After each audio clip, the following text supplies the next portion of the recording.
watching the short video clip that Professor Park posted on Zen Buddhism in different parts of the world, I couldn't help but notice that the people who had adopted or converted to Buddhism as adults in England came to it with a different outlook than those who were raised with it in East Asia.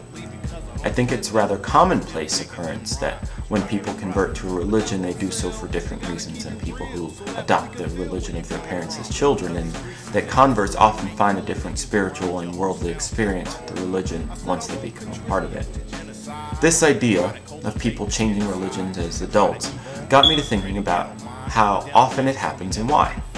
I personally know a very few people who converted to Buddhism, and one who's converted to Sikhism, and none that have converted to any other South or East Asian religion.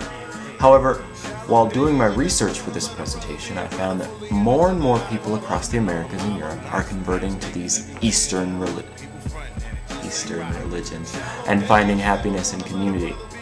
In the next few minutes of my presentation, I will look at the two communities of Buddhist and Sikh converts in the West, starting with some background on the spread of those religions to Europe and North America to understand the history and reasons for evangelism, then discussing the challenges that arose in these new Western communities for the new converts, looking at why, even given the resistance, people continue to switch religions to be followers of Buddhism and Sikhi, and finally exploring some of the issues of race and ethnicity, specifically among American Buddhists of color, that is, Asian, Hispanic, and Black Buddhists, and white Sikhs.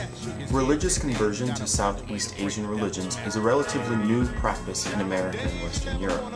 According to the Wikipedia entry on Harbhajan Singh Yogi, Sikhi didn't really have a presence in America until the 1960s, when Yogi Bhajan began promoting Sikhism along with Kundalini Yoga to the free-spirited hippies of Los Angeles.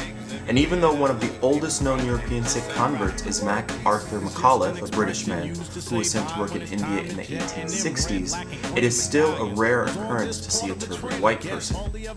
Similarly, even though there were Buddhist temples in America before the California Gold Rush of 1849, the vast majority of Buddhists in the United States and Europe are still from Asian families who brought Buddhism with them in migration.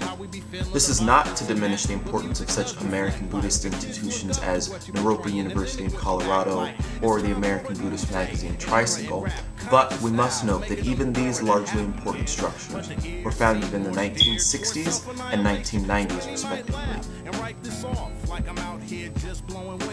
As one might imagine, given the relative naivety and ignorance about Asian religions and culture in the West, Sikh and Buddhist adherents face many challenges in North America and Europe.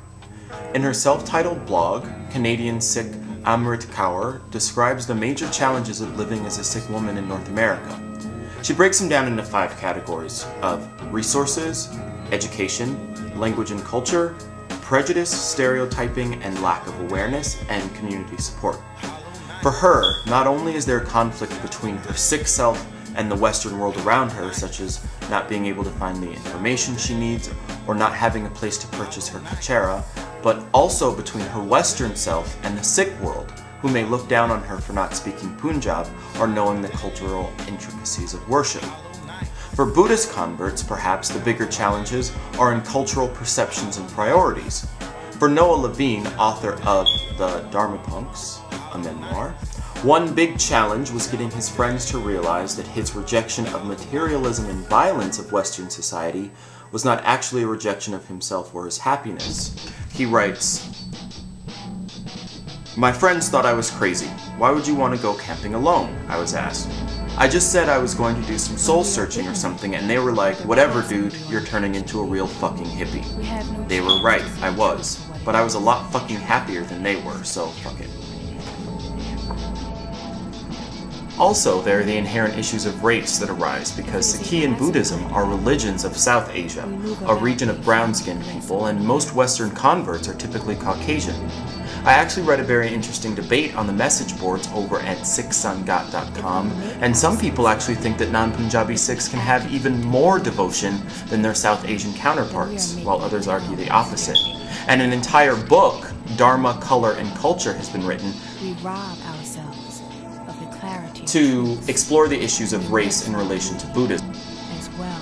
However, given this cultural resistance, conversion to and acceptance of these religions is growing. Perhaps part of this growth is even because of the strict demands Western culture places on its citizens.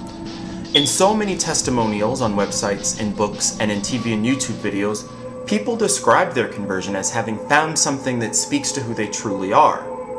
Perhaps the fact that Sikhism and Buddhism both teach their followers to develop good habits and devotion within themselves before seeking change or influencing others is the reason that so many people in North America and Europe, places that value the community or the greater good above the self, are seeking out these religions to escape the oppressive hierarchies of their homelands. Not much unlike Guru Nanak and Shakyamuni, we're looking for an escape from the classist regimes of Hinduism. While preparing for this presentation, I learned a lot of different things about the challenges and rewards that face Westerners as they convert to Sikhism or Buddhism, being white, black, Asian, or Hispanic. And hopefully I was able to convey to you the sense of purpose and some of why